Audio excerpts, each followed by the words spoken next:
सारा solar system bind up form में है। ये हमसे 150 मिलियन किलोमीटर अवे है। हमने प्लैनेट तो पढ़े ही होंगे कि जैसे कि हमारे बहुत सारे प्लैनेट हैं, Mercury, Venus, Earth, Jupiter and so on, but we don't know the order and there is some tricks to revise that thing in a manner way. And जो भी हमने जो लिखे हैं प्लैनेट्स वो डिस्टेंस के अकॉर्डिंग है सन के। That is my very efficient mother just show us 9 planets. जो मेरी एफिशिएंट मदर है उसने मुझे 9 प्लैनेट शो किए। हम अगर इस लाइन को याद कर लेंगे तो हमें एक सीरीज वाइज में डिस्टेंस में वो याद हो जाएंगे कि कितने प्लैनेट्स कैसे कैसे सन से दूर दूर हैं। जैसे कि M for Mercury, Venus, Earth, Mars, Jupiter, Saturn, Uranus, Neptune, Pluto. And जो भी हैं प्लैनेट वो एक पाथ में ऑर्बिट करते हैं, घूमते हैं। जिस पाथ में घूमते हैं उसे ऑर्बिट्स कहते हैं। नेक्स्ट हमारे पास फैक्ट है कि जो जियोग्राफी है इसका ओरिजिन कहाँ से हुआ है। Basically that is a English word but that is origin from the Greek word. That means we have to describe the earth, that is description of the earth. Greek words जैसे कि GE that is earth, graphia means writing, that is to know, to write about the earth. There is some facts about that. Geology दोनों मिलकर आपस में इसका मतलब है study of the earth. Geometry means measurement of earth, geoid means resemblance the shape और form of the earth. Mercury जो हमारे सबसे नियरेस्ट है सन के, वो कितना टाइम लगता है, 88 डेज लगता है सन के अराउंड घूमने के लिए। प्लूटो सबसे दूर है जो 2 to 48 ईयर्स लगाता है। जो वीनस है उसे अर्थ का ट्विन कहते हैं because its size and shape are similar to that of Earth. हमारे पास फैक्ट हैं, those who study the celestial bodies and their movements are known as astronomers. जो भी इन सेलेस्टियल बॉडीज इनके मूवमेंट्स के बारे में डिस्कशन करते हैं, इनमें जानते हैं क्या क्या फैक्ट्स हैं, उसे एस्ट्रोनॉमर्स कहते हैं। हमारे एंशियंट टाइम्स में फेमस एस्ट्रोनॉमर था Aryabhata. Next we will discuss about the Earth. We know about that and कि ये हमारा थर्ड नियरेस्ट है सन के, इन साइज 5th नंबर पर है, स्लाइटली फ्लैटेड है पोल से। दैट इज़ वाई इसकी शेप को डिस्क्राइब करते हैं जियोइड के बारे में। Geoid means Earth like shape. Fact है, लाइट को की स्पीड है 3 lakh kilometer per second, that is in meters 3 × 10⁸ meter per second. जे 8 मिनट्स लेती है सन से अर्थ तक पहुंचने के लिए।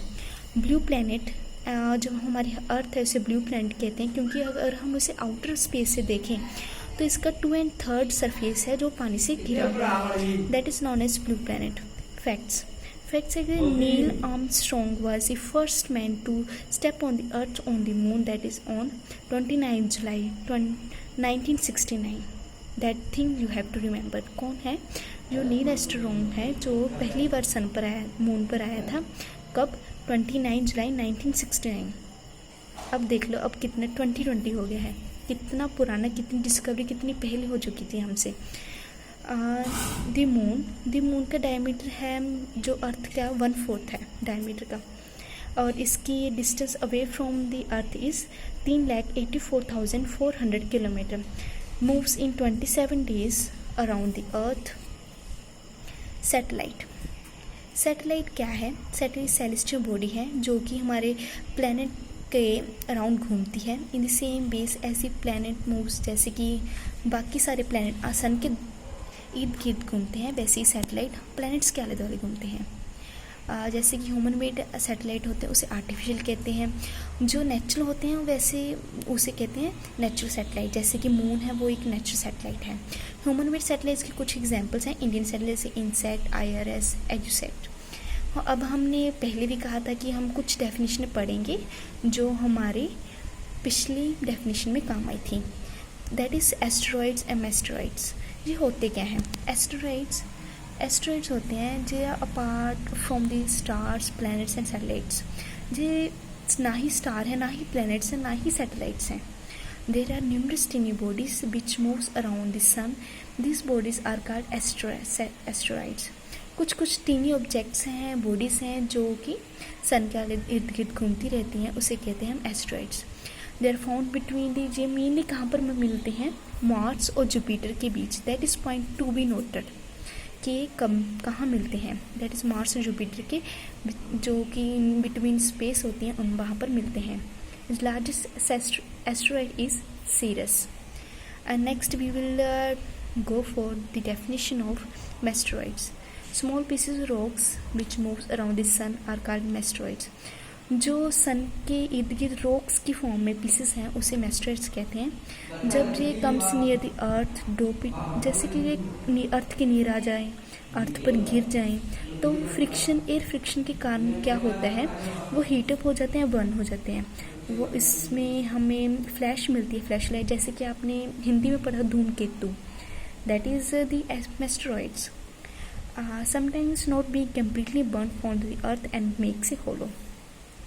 जैसे कि हम गैलेक्सी के बारे में पढ़ेंगे. मिल्की वे गैलेक्सी हमारी जैसे कि गैलेक्सी है, वहाँ पर क्लस्टर ऑफ स्टार्स होते हैं, बहुत सारे स्टार्स होते हैं और उसे हम कहते हैं, जैसे कि एक गैलेक्सी में से एक गैलेक्सी मिल्की वे गैलेक्सी, यहाँ पर हमारी जो लाइफ्स हैं एग्जिस्ट करती हैं. हो सकता है हमारे यूनिवर्स से और भी बहुत सारी गैलेक्सीज में और भी अर्थ हो, वहाँ पर भी ही जीवन संभव हो, वहाँ तक हमारे जो एस्ट्रोनॉमर्स हैं वो पहुँच नहीं पाए हैं. Here we only discuss about the Milky Way galaxy. Milky Way galaxy में है cluster of millions of star हैं, जिसे हम आकाश गंगा भी कहते हैं. Earth is a part of Milky Way galaxy. Galaxy होती क्या है? Huge stars, system of billions of stars, clouds of dust and gases, and there are millions of such gases that make the universe. अब हम ये जान पाए हैं कि earth is not the knowledge we have to know about the earth. Earth से हमें आगे फर्दर जाने तो हमें सोलर सिस्टम के बारे में पता चला, जैसे कि सोलर सिस्टम में क्या कि अर्थ ही प्लैनेट नहीं है, और भी बहुत सारे प्लैनेट हैं, सैटेलाइट्स हैं. और अब इसके बारे में पता चला कि इसके और वाइड अप हम देखें तो अर्थ भी क्या है, एक गैलेक्सी में है जिसका नाम है मिल्की वे गैलेक्सी. और इस ऐसी ही बहुत सारी हज़ारों मिलियन गैलेक्सीज हैं जिससे हमारा यूनिवर्स मिला है. Thank you guys. That is all about the chapter 1 of class standard 6. For further videos we will put that chapter wise every next video we will explain as briefly as I can. Thank you.